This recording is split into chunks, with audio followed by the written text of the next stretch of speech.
Welcome back to the Broadman Word, and we are concluding the life of Esther today. And so, with that being said, turn to Esther chapter 9. There are a few verses in Esther chapter 10. However, they deal really just with Mordecai. And so we are going to be looking at the rest of Esther chapter 9. So we will be looking at verses 20 through 32. So verses 20 through 32. And Mordecai recorded these things and sent letters to all the Jews who were in all the provinces of King Ahasuerus, both near and far, obliging them to keep the 14th day of the month Adar, and also the 15th day of the same, year by year, as the days on which the Jews got relief from their enemies, and as the month that had been turned for them into from sorrow into gladness, and from mourning into a holiday, that they should make them days of feasting and gladness, days for sending gifts of food to one another and gifts to the poor. So, this is all about remembering and bringing to remembrance and to celebration the acts of the Lord that have been done for the Jewish people. That is what Mordecai is calling for, and Esther will bring into effect. Verse 23. So the Jews accepted what they had started to do, and what Mordecai had written to them. For Haman the Agagite, the son of Hammedatha, the enemy of all the Jews, had plotted against the Jews to destroy them, and had cast pur, that is, cast lots, to crush and to destroy them. But when it came before the king, he gave orders in writing that his evil plan that he had devised against the Jews should return on his own head, and that he and his sons should be hanged on the gallows. Therefore, they called these days Purim, after the term pure. Therefore, because of all that was written in this letter, and of what they had faced in this matter, and of what had happened to them, the Jews firmly obligated themselves and their offspring and all who joined them, that without fail they would keep these 2 days, according to what was written, and at the time appointed every year, that these days should be remembered and kept throughout every generation, in every clan, province, and city, and that these days of Purim should never fall into disuse among the Jews, nor should the commemoration of these days cease among their descendants. So again, just bringing that aspect of remembrance of how the Lord has brought events about, and in this case, bringing up uh, the well, the plan of Haman and how it backfired on him, uh, which again is showing the justice of God that we have talked about before. Verse 29. Then Queen Esther, the daughter of Abihail, and Mordecai the Jew gave full written authority, confirming the second letter about Purim.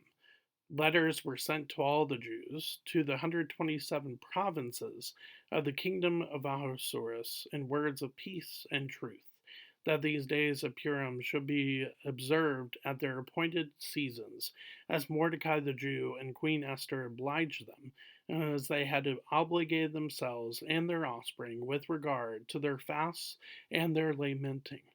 The command of Esther confirmed these practices of Purim, and it was recorded in writing. So you have Esther then be the facilitator of this, uh, basically this tradition of remembering these 2 days, and that is where we see her journey come to a close.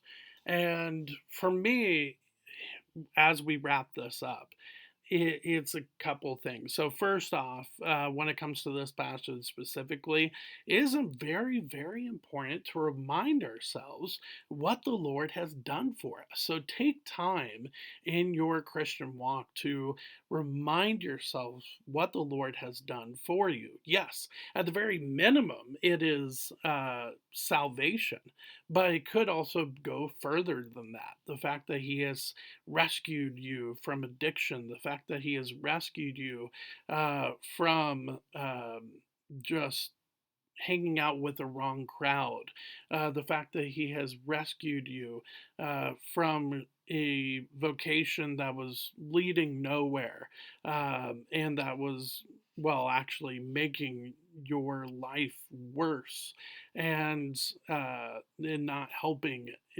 with your struggles. Uh, those type of things, remember those, call those to mind, and how the Lord has rescued you from those, even if it wasn't in the time frame or in the way that you thought you would be rescued from those things. So I think first off, that's definitely a little bit what we see. The second thing, too, when it comes to the book of Esther, why do we not see God mentioned? Again, I think it's because the author of the book of Esther wants you and I to have a snapshot of the fact that, yes, those that are um,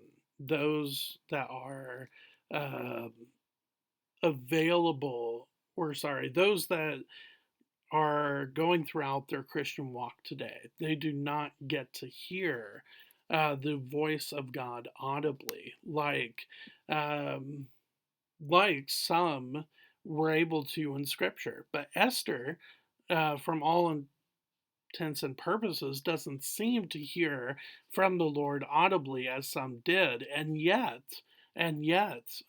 she not only believed in Jehovah, uh, but she also uh, went about and lived a godly character, lived a godly life, and that is extremely important to see, because for you and I, as followers of Jesus, we probably, I'm not going to say all of us, but we probably, most of us, are not going to hear the voice of God out loud. And so this book is an encouragement to you and I to see that just as Esther didn't hear from the Lord out loud, just like you and I do, and yet she responded to the events and the circumstances in her life with godly character. You and I should do the same.